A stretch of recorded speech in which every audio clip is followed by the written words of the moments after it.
এখনকার পাগল আমার বাবারা, আর দুনিয়ার ইতিহাস সম্পর্কে জানো, সাহাবায়ে কেরামদের ইতিহাস সম্পর্কে জানো, তারপর সম্পর্কে তাদের কথা হইল, তোমার আমার দিলের ভিতরে কেমন হালো আর তাদের দিলের ভিতরে কেমন হালত ছিল, অনেক ব্যবধান। তাই ভাবার আগে ভাইবা চিন্তা তারপর কথা বলতে হয়। এই বাংলাদেশে ফাউল বাউল নামে একজন লোক বের হইল, আমার মাওলার নামে কেমন কটূক্তি করলো। আরে বাজন, আমার মাওলা নাকি একসঙ্গে অনেকগুলা কথা বলে, তাও আবার বাজে কথা। কোরআনের ভিতরে নাচ সুরা, তাও নাকি আমাদেরকে সবাইকে নাচতে বলল। এই বাউল ফাউল বাংলাদেশে ইসলাম ধর্মকে অবমাননা করলো।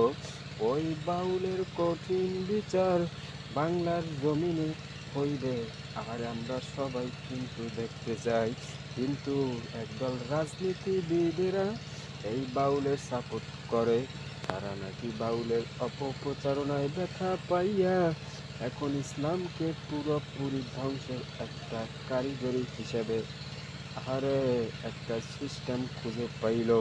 আর ইসলামের পক্ষে, আল্লাহর পক্ষে আর তাদের কোনো মাথা ব্যথা নাই।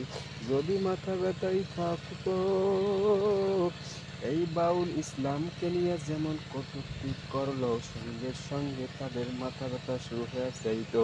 কিন্তু আমরা বেঈমান মুসলমান, ইন্নাল ইনসানা লিরাব্বিহি লাকানুন, আমরা মানুষ, মানুষ বড় নেমুখারাম।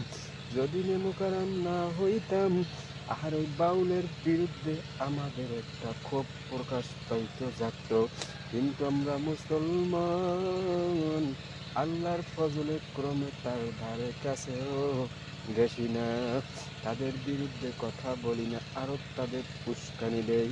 হে কপাল পোড়া, তুই শুই না রাখিস, আল্লাহু আকবার আল্লাহ। আমার মাওলায় ছাড় দেয় কিন্তু ছেড়ে দেয় না।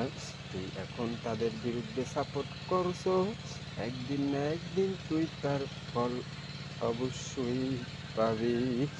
আরে মাওলা বড় দয়ার মালিক, আমার মাওলা বড় মায়ার মালিক।